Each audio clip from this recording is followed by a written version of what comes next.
Olá, graças a Deus, mais um grande dia, como sempre, uma grande oportunidade, é um privilégio imenso, maravilhoso, como sempre poderoso poder compartilhar a mensagem bíblica, a nossa leitura bíblica, a cada dia uma nova direção, uma nova revelação, direções que Deus nos dá através da sua palavra.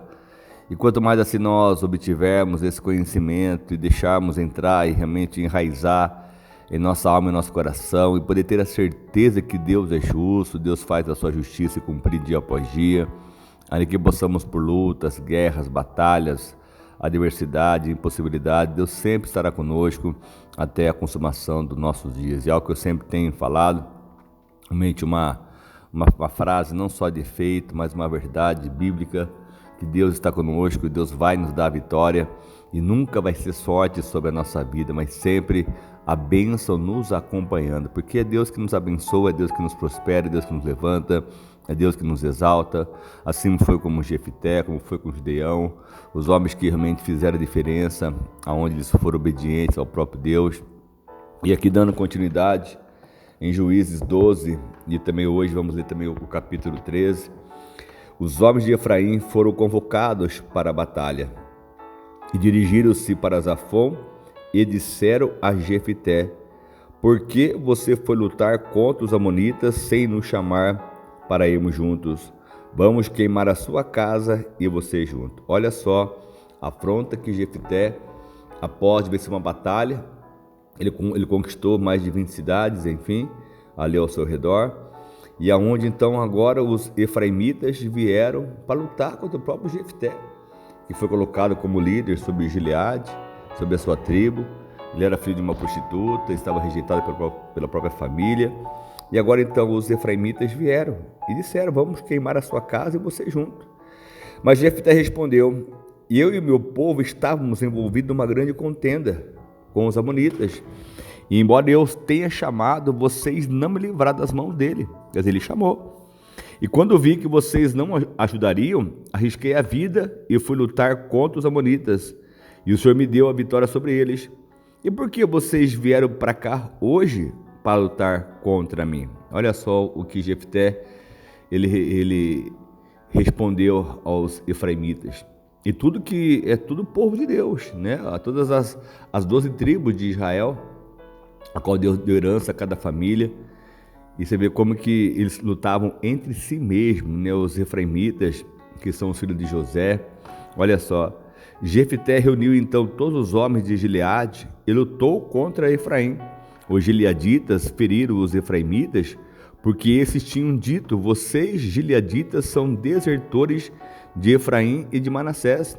Os gileaditas, tomando as passadas do Jordão que conduziam a Efraim, e sempre que um fugitivo de Efraim dizia: deixe-me atravessar, os homens de Gileade perguntavam: você é efraimita? Se respondesse que não, diziam: então diga Shibolete. E se eles dissessem Sibolete, sem conseguir pronunciar corretamente a palavra, prendiam-no e matavam no lugar de passagem do Jordão. Olha só. E 42.000 efraimitas foram mortos naquela ocasião. Quer dizer, eles fugiam, queriam passar de um lugar para o outro, e por causa de uma frase não pronunciada da forma correta, eram realmente mortos, destruídos, enfim.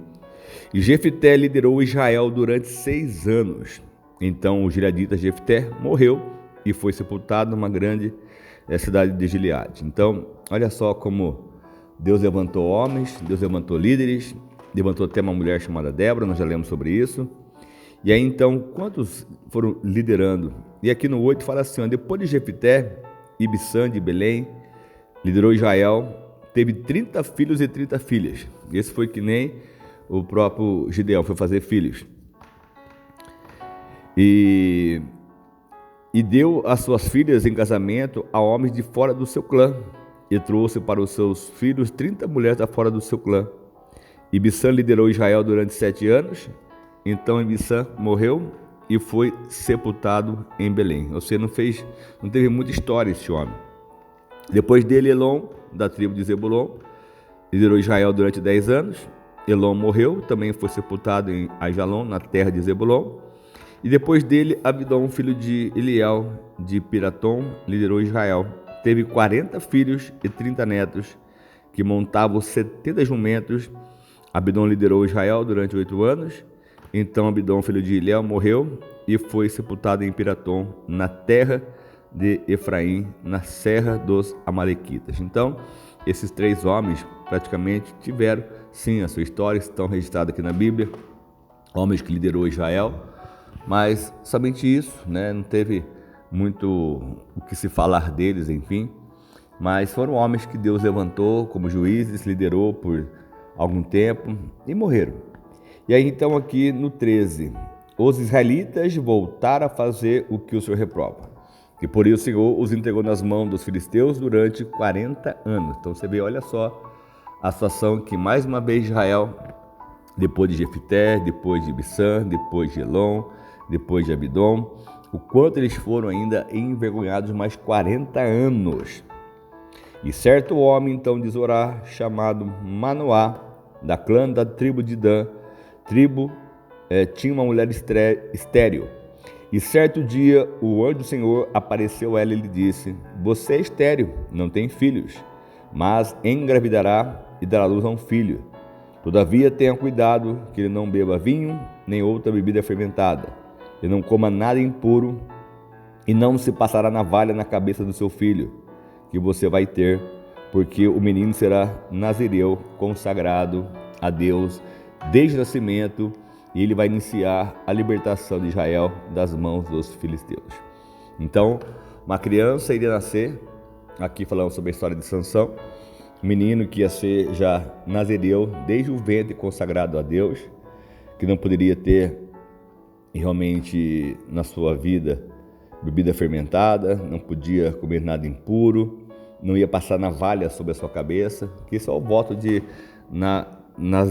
nazireu. Então, Sansão, então, ele nasceu. Essa mulher, então, foi contar tudo ao seu marido. Um homem de Deus veio falar comigo. Era como um anjo de Deus, de aparência impressionante. Não lhe perguntei de onde tinha vindo. Ele me disse o seu nome. Mas ele me assegurou: você vai engravidar e vai dar luz a um filho. Todavia não beba vinho nem outra bebida fermentada, não coma nada impuro, porque o menino será nazireu, consagrado a Deus, desde o nascimento até o dia da sua morte. Então Manoá orou ao Senhor: Senhor, eu te imploro que o homem de Deus que enviastes volte para nos instruir sobre o que fazer com o menino que vai nascer. Você vê que Manoá, ele não duvidou do que a mulher disse para ele. Olha como é impressionante. As pessoas, quando creem de verdade no que um outro fala para com o outro, a mulher disse: olha, um anjo veio até mim, falou comigo, vou ter um menino, vou ter isso, aquilo, outro. Mas o pai, quando ouviu, então, não foi que nem o próprio Zacarias, que no templo estava lá fazendo realmente uma consagração a Deus, no seu momento de oração, tudo. Veio o anjo, falou com ele: você vai ter um filho. Ele: mas como isso vai ser feito? Quer dizer, ele não creu, ele ficou mudo até a criança nascer, que era o João Batista. Mas aqui o Manoá, quando a mulher lhe disse: olha, eu não perguntei nada, ele não disse o seu nome também, mas ele me assegurou. Então o Manoá orou ao Senhor. Olha como isso é lindo. Senhor, eu te imploro que o homem de Deus que enviastes volte para nos instruir sobre o que fazer com o menino que vai nascer. Deus então ouviu a oração de Manoá, e o anjo de Deus veio novamente falar com a mulher quando ela estava sentada no campo. Manoá, seu marido, não estava com ela, mas ela foi correndo contar ao marido: o homem que me apareceu outro dia está aqui. Manoá levantou-se e seguiu a mulher, e quando se aproximou do homem, perguntou: foste tu que falaste com a minha mulher? Sim, disse ele. Quando as tuas palavras se cumprirem, Manoá perguntou: como devemos criar um menino? O que ele deverá fazer? O anjo do Senhor respondeu: sua mulher terá que seguir tudo o que lhe ordenei. Ela não poderá comer nenhum produto da videira, nem vinho, bebida fermentada, nem comer nada impuro. Terá que obedecer tudo o que lhe ordenei. E Manoá disse ao anjo do Senhor: gostaríamos que ficasse conosco, queremos oferecer-lhe um cabrito. O anjo do Senhor lhe respondeu: se eu ficar, não comerei nada. Mas se você preparar um holocausto, ofereça ao Senhor. Manoá não sabia que ele era anjo do Senhor. Então Manoá perguntou ao anjo do Senhor: qual é o teu nome, para que eu te prepare uma homenagem quando se cumprir a tua palavra. Ele respondeu: por que pergunto o meu nome? Meu nome está além do teu entendimento. Então Manoá apanhou um cabrito, a oferta de cereal, e os ofereceu ao Senhor sobre uma rocha. E o Senhor fez algo estranho enquanto Manoá e sua mulher observavam. Quando a chama do altar subiu ao céu, o anjo do Senhor subiu na chama. Vendo isso, Manoá e sua mulher prostraram seu rosto em terra. Como o anjo do Senhor não voltou a manifestar-se a Manoá e a sua mulher, Manoá percebeu que era o anjo do Senhor. Sem dúvida vamos morrer, disse ele à mulher, pois vimos a Deus. Mas a mulher respondeu: se o Senhor tivesse a intenção de nos matar, não teria aceitado o holocausto e a oferta de cereal das nossas mãos. Não nos teria mostrado todas essas coisas e não teríamos revelado o que agora nos revelou. A mulher então deu à luz ao menino e lhe pôs o nome de Sansão. Ele cresceu, o Senhor o abençoou e o Espírito do Senhor começou a agir nele quando ele se achava em Mané-Dan, entre Zorá e Estaol. Olha que maravilhoso, né? O nascimento de um menino, a qual Deus prometeu para que viesse libertar Israel das mãos dos filisteus. Ele já tinha libertado das mãos dos amonitas, agora veio os filisteus.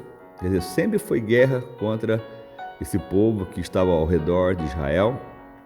Como hoje, então, a Bíblia fala que o diabo está ao redor bramando como leão a quem ele possa tragar. Então nós não paramos com as guerras, com a luta, com as batalhas, e tudo é de uma forma espiritual. E o próprio Deus então veio com um anjo, disse à mulher de Manoá para que eles preparassem da forma correta e certa para até que a criança viesse a nascer. Essa mulher não podia, ela mesma não podia tomar vinho, ela mesma não podia tomar nada fermentado, tinha que ela se consagrar a mente a Deus, dando à luz a esse menino, e que ele assim fizesse o mesmo, para que ele fosse nazireu desde o nascimento ao Senhor. Então, quando nós ouvimos e obedecemos, momentos que eles ficaram com medo porque viram o anjo indo embora junto com o fogo, naquele momento assim, então nós vamos à face de Deus, vamos morrer, porque eles sabiam que quem podia ver o Senhor morreria, não ficaria vivo, mas eles ficaram porque sabiam que tinham que dar o sustento a essa criança, enfim. A mulher então teve todo esse equilíbrio, essa revelação. Nós precisamos ter esse equilíbrio, essa revelação diariamente, para que não sejamos tentados a sermos condenados por nós mesmos, porque muitas vezes nós nos condenamos, nos subjugamos. Nós precisamos ter um entendimento maior que Deus, Ele quer se revelar, Ele quer nos abençoar ainda muito mais, quer nos trazer vitória e respostas. Então precisamos crer, confiar e tomar posse disso, que Ele vai nos trazer a vitória sempre, em nome de Jesus. Sansão nasceu para liderar um povo e libertar um povo. E vamos ver depois as consequências deste homem, o que ele agiu, da forma como ele agiu, para que ele não pudesse ser realmente esse homem que foi para libertar o seu povo e acabou sendo apanhado nas suas próprias armadilhas, ciladas, enfim, que o diabo lhe preparou. Então, precisamos estar muito atentos a isso, para não sermos roubados, não sermos saqueados e envergonhados.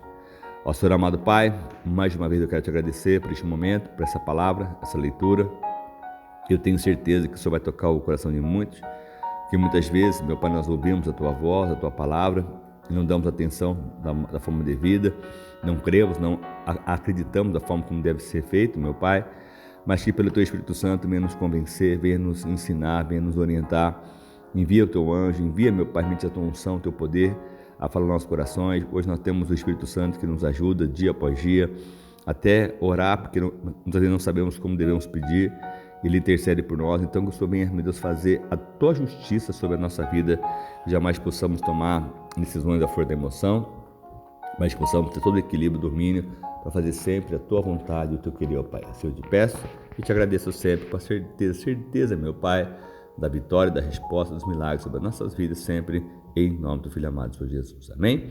Deus abençoe muito a sua vida, sua casa, sua família, e que sejamos agraciados sempre pelo nosso Deus, em nome do Senhor Jesus.